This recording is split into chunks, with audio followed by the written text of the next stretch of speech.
Assalamualaikum warahmatullahi wabarakatuh. Perkenalkan, nama saya Iliska Sri Mustika, kelas manajemen A, nomor induk mahasiswa 90 211 90 17. Saya akan menjelaskan tentang dampak new normal terhadap perekonomian. Baru-baru ini pemerintah Indonesia menerapkan kebijakan baru, yaitu pemberlakuan new normal. Menurut Ketua Tim Pakar Gugus Tugas Percepatan Penanganan COVID-19, Wiku Adhisa Smita, mengatakan bahwa new normal adalah perubahan perilaku untuk tetap menjalankan aktivitas normal namun ditambah dengan menerapkan protokol kesehatan. Hal tersebut dilakukan untuk mencegah terjadinya penularan virus COVID-19. Menurut prinsipnya, new normal itu sendiri adalah dengan menyesuaikan pola hidup sehat. New normal adalah kebijakan baru yang dikeluarkan oleh pemerintah untuk memperbolehkan kembali beraktivitas seperti sedia kala. Dalam penerapannya, pemerintah memperbolehkan mereka yang berusia di bawah 45 tahun untuk beraktivitas di luar rumah.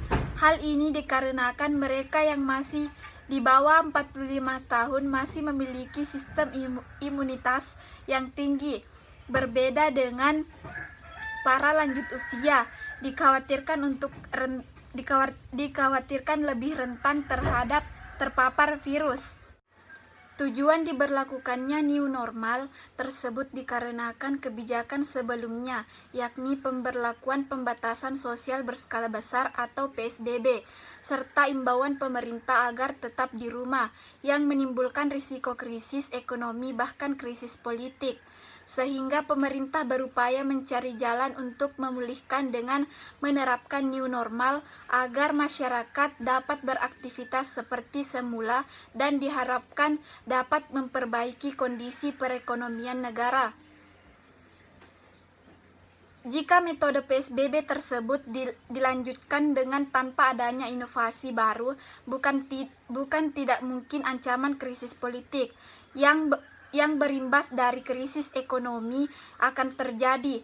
Dapat dilihat hingga saat ini sangat banyak para pekerja yang terkena PHK akibat perekonomian yang semakin merosot.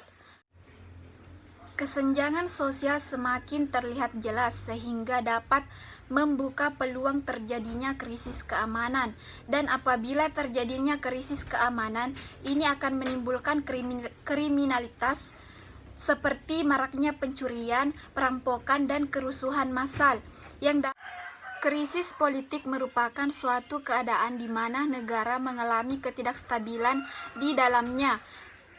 Krisis politik dapat terjadi karena hilangnya kepercayaan masyarakat atau anggota partai terhadap pemimpinnya.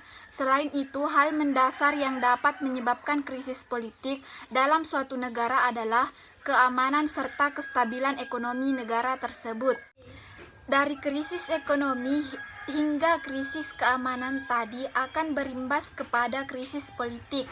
Isu-isu yang mengenai ketidakpuasan masyarakat terhadap kinerja pemerintah dalam menangani kasus COVID-19 ini dapat berpotensi menjadi bumerang bagi pemerintah, yang mana isu-isu tersebut dapat dipolitisasi oleh oknum-oknum yang tidak bertanggung jawab untuk menjatuhkan pemerintah. Maka dari itu, untuk mencegah hal-hal yang demikian, maka peran saling membantu antara masyarakat dan pemerintah dalam menghadapi krisis saat ini sangat diperlukan.